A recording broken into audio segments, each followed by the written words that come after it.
Hi friends, welcome to Jaipal అనే channel. ఇవాళ వీడియోలో డిస్కస్ చేయబోయే పాయింట్ ఏంటంటే, ఎవరైతే BSc nursing 2 years, BSc nursing 4 years, PBN, MLT, PBT వీటికి సంబంధించి పారామెడికల్ కోర్సెస్కి ఎవరైతే అప్లై చేసుకున్న వాళ్ళు ఎంతమంది ఆ లిస్ట్ అయితే రావడం జరిగింది.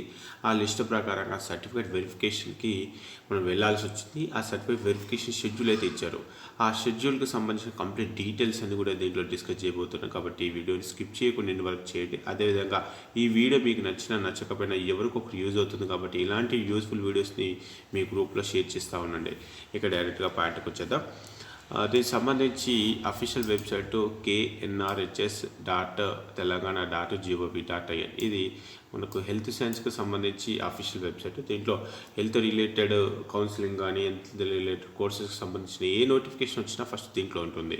ఈ పారామెడికల్కి సంబంధించిన ఇన్ఫర్మేషన్ కూడా ఇక్కడ నోటిఫికేషన్స్ అని చెప్పేసి ఉంది. ఇక్కడ వ్యూ ఆల్ అని చెప్పేసి క్లిక్ చేసినట్లయితే ఇక్కడ మనకు పారామెడికల్కి సంబంధించి ఇక్కడ కేఎన్ఆర్హెచ్ అడ్మిషన్ ఇంటూ బీపీటీ అంటే ఎవరైతే అప్లై చేసుకున్న వాళ్ళందరూ కూడా ఒరిజినల్ సర్టిఫికెట్స్ తీసుకొని అటెండ్ కావాలి అని చెప్పేసి, అదేవిధంగా BSc 2 years nursing, BSc 4 years nursing, MLT courses, BPT courses వీటికి సంబంధించిన లిస్ట్ అయితే ఇవ్వడం జరిగింది. ఇక్కడ మనం చెక్ చేసుకోవచ్చు. ఇక్కడ అంటే దీనికి సంబంధించిన షెడ్యూల్ ఇవ్వడం జరిగింది. అదేవిధంగా ఒక్కొక్క కోర్సులో ఎంతమంది అప్లై చేశారో వాళ్ళ నేమ్స్, వాళ్ళ క్యాస్ట్ డీటెయిల్స్ అన్నీ కూడా ఇవ్వడం జరిగింది. చాలామంది ఇది ఓపెన్ చేసిన తర్వాత ఇదంతా మెరిట్ లిస్ట్ అనుకుంటున్నారు. ఇది మెరిట్ లిస్ట్ అసలు కానే కాదు. మెరిట్ లిస్ట్ అనేది తర్వాత అంటే వెరిఫికేషన్ అయిపోయిన తర్వాత మీకు ఇంటర్మీడియట్లో ఎన్ని మార్కులు వచ్చాయి, ఆ మార్కులు మీరు ఎంటర్ చేసిన మార్కులు కరెక్టా లేదా అనేది వెరిఫై చేసి దాని తర్వాత మెరిట్ లిస్ట్ అనేది తీస్తారు. సో ఇప్పుడైతే జస్ట్ ఎవరైతే అప్లై చేశారో అప్లై చేసినటువంటి క్యాండిడేట్ లిస్టే రావడం జరిగింది. ఇక్కడ ఫస్ట్ మనం చెక్ చేద్దాం. ఇక్కడ పోస్ట్ బేసిక్ నర్సింగ్ అని చెప్పేసి ఉంది. దీనికి సంబంధించి టోటల్గా ఎంతమంది అప్లై చేశారు. పోస్ట్ బేసిక్ నర్సింగ్ వచ్చేసి 835 మెంబర్స్ అప్లై చేశారు. నెక్స్ట్ వచ్చేసి BSc nursing. So BSc nursing వచ్చేసి దీనికి ఎంతమంది అప్లై చేశారు అని అంటే, దీంట్లో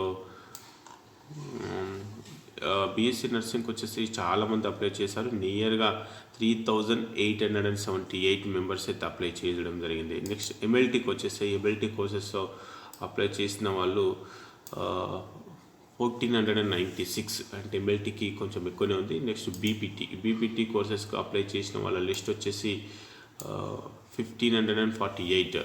సో ఇక్కడ ఒకసారి మళ్ళీ చెక్ చేద్దాం. పోస్ట్ బేసిక్ నర్సింగ్కి వచ్చేసి 800+, బీఎస్సీ నర్సింగ్ వచ్చేసి నియర్గా 4000 వేసుకోవచ్చు. అంటే 4000 ప్లస్ ఇవి 4800. నెక్స్ట్ ఎంఎల్టీకి వచ్చేసి ఇవి ఒక 1500. నెక్స్ట్ బీపీటీకి వచ్చేసి 1500. సో చాలామంది అప్లై చేశారు. అంటే దీంట్లో కామన్గా ఉన్న వాళ్ళు ఉంటారు. అంటే ఒక్కొక్క క్యాండిడేట్ 4 కోర్సెస్ కూడా అప్లై చేసుకున్నటువంటి అవకాశం కూడా ఉంది. ఎందుకు ఆల్రెడీ మనం పారామెడికల్ నోటిఫికేషన్ రాగానే మనం వీడియో చేసాము. అక్కడ మనం ఒక్క క్యాండిడేట్ వచ్చేసి ఎన్ని కోర్సులకు అప్లై చేసుకోవచ్చు అంటే ఇక్కడ ఎన్ని కోర్సెస్ అయితే కనిపిస్తున్నాయి. BPT, MLT, BSc nursing 4 years, BSc nursing 2 years. ఆ విధంగా అప్లై అయితే చేసుకోవచ్చు. మొత్తం మీద అయితే మనకు 6000, 7000 మెంబర్స్ అయితే యూనిక్గా ఉండే అవకాశాలు ఉన్నాయి. ఇది వెరిఫికేషన్ అయిపోయిన తర్వాత, ఇప్పుడు సర్టిఫికేట్ వెరిఫికేషన్ అయిపోయిన తర్వాత వీళ్ళకి సంబంధించిన పర్సంటేజ్, వాళ్ళ డేట్ ఆఫ్ బర్త్ కూడా మనం డిస్ప్లే చేస్తారు. అప్పుడు మనము మెరిట్ లిస్ట్కి సంబంధించిన వీడియో డెఫినెట్గా చేద్దాం. ఇప్పుడు కేవలం అంటే ఒక్కొక్క కోర్సులు ఎంతమంది అయితే అప్లై చేశారో ఆ అప్లై చేసినటువంటి డీటెయిల్స్ వచ్చాయి. అయితే ప్రతి ఒక్కరు కూడా వెరిఫికేషన్ చేసుకోండి. అంటే మీరు అప్లై చేశారు కదా, దేనికి అప్లై చేశారు? బీపీటీకి అప్లై చేశారు. మరి బీపీటీలో మీ నేమ్ ఉందా? మరి అదేవిధంగా ఎంఎల్టీ కూడా అప్లై చేశారు. ఎంఎల్టీలో మీ నేమ్ ఉందా లేదా? మీ రూల్ నెంబర్ వైజ్గా మీరు చెక్ చేసుకుంటే దానికి సంబంధించిన డీటెయిల్స్ అయితే వస్తాయి. ఇక్కడ చెక్ చేసుకోవచ్చు. జెండరు, కేటగిరీ, లోకల్ ఇవి కరెక్ట్ ఉన్నాయా లేదా చెక్ చేసుకోండి. అదేవిధంగా చాలామంది అడుగుతూ ఉన్నారు, అన్న నేను మార్కులు ఎంటర్ చేయడంలో కొంచెం రాంగ్ చేశాను, లేకపోతే వేరే డీటెయిల్స్ రాంగ్ ఎంటర్ చేశానని చెప్పేసి అంటున్నారు మన అప్లికేషన్ ఫామ్ ఫిల్ చేసేటప్పుడు. అలాంటి ఏమైనా మిస్టేక్స్ ఉన్నా కూడా మనం ఇక్కడ సర్టిఫికేట్ వెరిఫికేషన్కి వెళ్ళినప్పుడు అప్డేట్ చేసుకునే అవకాశాలు అయితే ఉన్నాయి. ఇప్పుడైతే కేవలం మనకు అప్లై చేసిన వాళ్ళ లిస్టే వచ్చింది. ఇక మరి ఇప్పుడు కౌన్సిలింగ్కి రమ్మన్నారు కదా, కౌన్సిలింగ్కి రమ్మన్నారు కాబట్టి కౌన్సిలింగ్కి సంబంధించిన నోటిఫికేషన్ కూడా రిలీజ్ చేశారు. ఎప్పటి నుంచి కౌన్సిలింగ్ అనేది జరుగుతుంది, సర్టిఫికేట్ వెరిఫికేషన్. సో దీనికి సంబంధించి సర్టిఫికేట్ వెరిఫికేషను ఇక్కడ all BPT, BSc MLT, BSc 4 years degree, BSc 2 years nursing degree వీటికి సంబంధించిన అన్ని నోటిఫికేషన్స్ అయితే దీంట్లోనే మెన్షన్ చేయడం జరిగింది. దీనికి సంబంధించినటువంటి సర్క్యులర్ కూడా దీంట్లోనే మనకు క్లియర్గా ఇవ్వడం జరిగింది. 29th రోజు అయితే రిలీజ్ చేశారు. ఈ సర్క్యులర్ ఓపెన్ చేసి సర్క్యులర్ ప్రకారంగా ఓన్లీ మనకి ఈ లిస్ట్ అయితే knrhs.telangana.gov.in అనే వెబ్సైట్లోనే ఉంటుంది. ఒకసారి ఇన్షూట్ చేసుకోండి. నెక్స్ట్ వచ్చేసి జేఎన్టీయూ కూకట్పల్లి, ఇది మనకు ఎక్కడ వెరిఫికేషన్ జరుగుతుంది? బీపీటీ కోర్సెస్కి. ఇది గుర్తుపెట్టుకోండి. Venue for verification of original certificates వచ్చేసి జేఎన్టీయూ కూకట్పల్లి హైదరాబాద్లో. ఫస్ట్ దీంట్లో ఇక్కడ serial number applied candidate list అని చెప్పేసి ఉంది. ఇది దేనికి? బీపీటీ కోర్సెస్కి. ఇక మళ్ళీ చెక్ చేసుకోవాలి బీపీటీ కోర్సెస్ ఎక్కడ ఉంది. ఇది బీపీటీ కోర్సెస్. బీపీటీ కోర్సెస్కి టోటల్గా ఎంతమంది అప్లై చేశారు సార్? బీపీటీ కోర్స్కి అప్లై చేసిన వాళ్ళు టోటల్గా 1548 మెంబర్స్. ఈ 1548 మెంబర్స్లో ఇక్కడ సీరియల్ నెంబర్ అప్లైడ్ ఫ్రమ్ అని ఉంది. 1 నుంచి వెళ్ళి 100 వరకు 8:30కి, 1 నుంచి వెళ్ళి 200 వరకు 10:30కి. ఈ విధంగా టోటల్గా మనకు మొత్తం ఎన్ని రోజులు జరుగుతుందంటే ఫస్ట్, సెకండ్, థర్డ్, ఫిబ్రవరి 1, 2, 3 రోజు మొత్తం మనకు జరుగుతుంది. ఇక్కడ ర్యాంక్ అని చెప్పేసి మెన్షన్ చేస్తారు. ర్యాంక్ కాదండి, ఇది సీరియల్ నెంబర్ మట్టికే. మళ్ళీ చెప్తున్నాను, ఇది కేవలం సీరియల్ నెంబర్ మట్టికే. ఇది వెరిఫికేషన్ కోసం రమ్మన్నటువంటి సీరియల్ నెంబర్సే కానీ దీనికి మెరిట్ లిస్ట్కి సంబంధం లేదు. మెరిట్ లిస్ట్ అనేది తర్వాత ఇవ్వడం జరుగుతుంది. కాబట్టి ఇక్కడ అయ్యో సార్ ర్యాంక్ అని ఇచ్చారని చెప్పేసి కంగారు పడకండి. సో దీనికి సంబంధించి ఎవరెవరు వెళ్ళాలి మరి? ఫస్ట్ రోజు ఎవరు వెళ్ళాలి, సెకండ్ రోజు ఎవరు వెళ్ళాలి, థర్డ్ రోజు ఎవరు వెళ్ళాలి, వాటికి సంబంధించిన కంప్లీట్ డీటెయిల్స్, రిపోర్టింగ్ టైమ్స్ అయితే ఇవ్వడం జరిగింది. All eligibility candidate OC, BC, SC, ST ఎవరైతే సర్టిఫికెట్ అప్లోడ్ చేశారో ఆన్లైన్లో వెరిఫికేషన్ చేసుకుని ఎవరికైతే రూల్ నెంబరు వాటికి సంబంధించిన డీటెయిల్స్ వచ్చాయో సో వాళ్ళందరూ కూడా వెళ్ళాల్సిందే. సో దానికి సంబంధించి ఇక్కడ ఈ నేమ్ అయితే ఏదైతే ఉందో ఇక్కడ మొత్తం 1548 మెంబర్స్ బీపీటీలు ఉన్నాయి కదా. ఈ నేమ్ ప్రకారంగా ఇక్కడ ఇచ్చిన సీరియల్ నెంబర్ ప్రకారంగా మీరైతే వెళ్ళాల్సి వస్తుంది. నెక్స్ట్ వచ్చేసి ఎంఎల్టీకి వచ్చేసి ఫస్ట్ 3 days బీపీటీకి, నెక్స్ట్ 3 days వచ్చేసి 4, 5, 6 నెక్స్ట్ 3 days మనకు ఎంఎల్టీకి సంబంధించిన కోర్సెస్ ఉన్నాయి. వాటికి సంబంధించిన సీరియల్ నెంబర్ ఎవరైతే అప్లై చేసుకున్నారో అకార్డింగ్ టు సీరియల్ నెంబర్స్ ప్రకారంగా మనం ఆ షెడ్యూల్ ప్రకారంగా వెరిఫికేషన్కి వెళ్ళాల్సి వస్తుంది. మరి ఎంఎల్టీకి సంబంధించిన వెరిఫికేషన్ కూడా కూకట్పల్లి హైదరాబాద్లో ఉంది. నెక్స్ట్ వచ్చేసి బీఎస్సీ 4 years డిగ్రీ. దీనికి సంబంధించి ఇది ఎక్కడ ఉంది అంటే professor G Rama Reddy centre of distance education. ఇది మనకు 31st January నుంచి ఉంది. అంటే రేపటి నుంచే మనకు వీళ్ళకి సంబంధించిన వెరిఫికేషన్ ఉంది. 31st, 1st, 2 ఇది గుర్తుపెట్టుకొని ఇది ఒకటి మట్టుకి అంటే 4 years నర్సింగ్కి సంబంధించి మటుకు G Rama Reddy centre for distance education అని చెప్పేసి ఉంది. అక్కడ మనం వెరిఫికేషన్కి వెళ్ళాల్సి వస్తుంది. నెక్స్ట్ వచ్చేసి post basic BSc nursing 2 years degree. So ఇది కూడా professor Rama Reddy centre of distance education. ఇది 7th February, 8th February 2 days అయితే మనకు షెడ్యూల్ అయితే ఇచ్చారు. ఈ షెడ్యూల్ ప్రకారంగా అటెండ్ కాండి. ఇక్కడ మనకు నర్సింగ్ సంబంధించిన సర్టిఫికేట్ వెరిఫికేషన్ 2 years కోవచ్చు, 4 years. నర్సింగ్ సంబంధించేమో మనకు ఇక్కడ professor G Rama Reddy centre for distance education and OU క్యాంపస్లో జరుగుతుంది.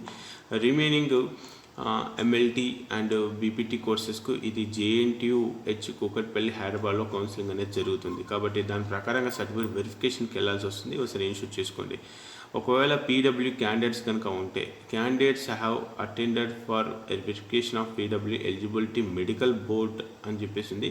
దీంట్లో ఎవరెవరు వెళ్ళాలి అని అంటే ఇక్కడ మనకు 6th రోజు February 6th రోజు ఉంది 10 AM ఆల్ కోర్సెస్ ఎవరైతే పీడబ్ల్యూ క్యాండిడేట్స్ ఉన్నారో ఎవరైతే అప్లై చేసుకున్న వాళ్ళు all courses such as BSc nursing 4 years, BSc nursing 2 years, BPT, MLT ఈ కోర్సెస్కి అప్లై చేసుకొని మీకు పీడబ్ల్యూటీ ఉంటే కనుక అలాంటి వాళ్ళందరూ కూడా February 6th రోజు మార్నింగ్ 10 AM ఇక్కడ జేఎన్టీయూ కూకట్పల్లిలోనే మనం అటెండ్ కావాల్సి వస్తుంది. రిమైనింగ్ వాళ్ళైతే నర్సింగ్ వచ్చేసి professor G Rama Reddy 2 years, 4 years. Next BPT, MLT వచ్చేసి జేఎన్టీయూ కూకట్పల్లి. దీని ప్రకారంగా ఈ షెడ్యూల్ ఏదైతే ఉందో ఈ డాక్యుమెంట్స్ కూడా నేను అటాచ్ చేస్తాను. ఒకసారి డిస్క్రిప్షన్లో మనం లింక్స్ అయితే ప్రొవైడ్ చేస్తాం. దానికి వెరిఫై చేసుకొని ఆ విధంగా మీరు అటెండ్ అయ్యే ప్రయత్నం చేయండి. ఒరిజినల్ సర్టిఫికేట్స్ మనం ఏమేమి సబ్మిట్ చేయాలి అక్కడ అంటే మనం అప్లోడ్ చేసాము, చాలామంది అప్లోడ్ చేసుకుని ఉంటారు. అప్లోడ్ చేసుకున్న వాళ్ళందరూ కూడా ఒక 2 sets జిరాక్స్ కాపీస్, అదేవిధంగా 1 set ఒరిజినల్ కాపీ తీసుకుని వెళ్ళాలి. ఒరిజినల్ తీసుకునే దాంట్లో ఏమేమి తీసుకెళ్ళాలి? ఇక్కడ ఎస్ఎస్సి మెమో, నెక్స్ట్ ఇంటర్మీడియట్కి సంబంధించిన equivalent memo, transfer certificate, study certificate last 7 years అంటే 6th క్లాస్ నుంచి, అదేవిధంగా ఇన్కమ్ సర్టిఫికేటు, ఆధార్ కార్డు. ఇక్కడ రెసిడెంట్ సర్టిఫికేట్ అని అడిగారు, ఇది అవసరం లేదు. ఒకవేళ మీరు ఇక్కడ స్టడీ సర్టిఫికేట్స్ ఉంటే ఇక్కడ రెసిడెంట్ సర్టిఫికేట్ అయితే అవసరం లేదు. ఏదర్ స్టడీ సర్టిఫికేట్స్ లేదంటే రెసిడెంట్ సర్టిఫికేట్ అయితే సరిపోతుంది. ఇక్కడ మనకు 4th పాయింట్ ఎలాగో అందరికీ లాస్ట్ 7 years ఈ స్టడీ సర్టిఫికేట్స్ ఉంటాయి. ఇట్లా బోనఫైడ్ అన్న స్టడీ అయినా రెండు కూడా సేమే, డోంట్ కన్ఫ్యూజ్. నెక్స్ట్ వచ్చేసి లేటెస్ట్ ఇన్కమ్ సర్టిఫికేట్ కూడా అడిగారు. సో లేటెస్ట్ ఇన్కమ్ సర్టిఫికేట్, దాని తర్వాత all other original certificate mention, అంటే మీరు అప్లై చేసేటప్పుడు ఏవైతే ఇన్ఫర్మేషన్ ఇచ్చారో దానికి రిలవెంట్గా అన్ని రకాల సర్టిఫికేట్స్ అయితే మనం తీసుకెళ్లాల్సి వస్తుంది. కాబట్టి ఒకసారి ఇన్షూట్ చేసుకోండి. ఇక్కడ లిస్ట్ ఆఫ్ సర్టిఫికేట్స్, అదేవిధంగా ఈ షెడ్యూల్ అంతా కూడా ఏదైతే మనం డిస్కస్ చేసామో వీటికి సంబంధించిన లింక్స్ అన్నీ కూడా నేను డిస్క్రిప్షన్లో ప్రొవైడ్ చేస్తాను. దాని ప్రకారం మీరు సర్టిఫికేట్ వెరిఫికేషన్కి అటెండ్ అయ్యి ప్రయత్నం చేయండి. ఇదంతా అయిపోయిన తర్వాత, ఈ సర్టిఫికేట్ వెరిఫికేషన్ అంతా అయిపోయిన తర్వాత మెరిట్ లిస్ట్ అనేది, final merit list for each course, అంటే బీపీటీకి సపరేట్గా, ఎంఎల్టీకి సపరేట్గా, 4 years నర్సింగ్, 2 years నర్సింగ్, వీటికి సంబంధించిన మెరిట్ లిస్ట్ అన్నీ కూడా వెరిఫికేషన్ అయిపోయిన తర్వాత అప్పుడు వెరిఫై చేసి ఫైనల్ మెరిట్ లిస్ట్ అనేది వాళ్ళ వెబ్సైట్లో ఉంచే ప్రయత్నం చేస్తారు. సో అప్పుడు మనకు మెరిట్ లిస్ట్ అనేది వస్తుంది. ఇప్పుడు ఈ షెడ్యూల్ ప్రకారం మనం చెక్ చేసినట్లయితే మెరిట్ లిస్ట్ ఎప్పుడు వస్తుందని చెప్పి చాలామంది అడుగుతూ ఉన్నారు. సో మెరిట్ లిస్ట్ వచ్చేసి నేను ఆన్లైన్లోనే వెరిఫికేషన్ జరిగి ఉంటుందేమో అని చెప్పేసి అనుకున్నాం, బట్ ఇక్కడ ఆన్లైన్లో వెరిఫికేషన్ లేదు, కంప్లీట్గా అందరినీ కూడా ఆఫ్లైన్లో రమ్మన్నారు. ఆల్మోస్ట్ మనకు 8th వరకు, ఫిబ్రవరి 8th వరకు కూడా వెరిఫికేషన్ ఉంది. ఫిబ్రవరి 8th అంటే దీని తర్వాత వెరిఫై చేసి final merit list maybe 10th కానీ 11th కానీ, అంటే ఫిబ్రవరి 2nd వీక్లో మనకు final merit list for each కోర్స్కి సపరేట్గా మెరిట్ లిస్ట్ తీసే అవకాశం ఉంది. దీని తర్వాత ఎన్ని సీట్లు ఉండబోతున్నాయి, అంటే బీఎస్సీ నర్సింగ్లో ఎన్ని సీట్లు ఉంటాయి, బీపీటీలో, ఎంఎల్టీలో టోటల్గా సీట్ మ్యాట్రిక్స్ సంబంధించినటువంటి లిస్టు కూడా మనకు అఫీషియల్ వెబ్సైట్లో ఇవ్వడం జరుగుతుంది. దానికి సంబంధించి ఏ అప్డేట్ వచ్చిన వెబ్ ఆప్షన్స్ కావచ్చు, సీట్ మ్యాట్రిక్స్ కావచ్చు, ఫైనల్ మెరిట్ లిస్ట్ కావచ్చు, వీటికి సంబంధించి ఎలాంటి అప్డేట్ వచ్చిందో మీతో షేర్ చేసుకుంటాను. ఇలాంటి అప్డేట్ ఇంత మంచి వీడియోస్ మీ దాకా నేను తీసుకొని వస్తున్నాను కాబట్టి డెఫినెట్గా మన వీడియోని లైక్ చేస్తారని చెప్పేసి ఎక్స్పెక్ట్ చేస్తున్నాను. అదేవిధంగా మన ఛానల్కి కొత్తగా వచ్చినట్లయితే సబ్స్క్రైబ్ చేయడం కూడా మర్చిపోకండి. అదేవిధంగా ఈ వీడియో మీకు నచ్చినట్లయితే లైక్ చేయడం, షేర్ చేయడం మర్చిపోకండి. ఒక ఫ్రెండ్స్, జై హింద్.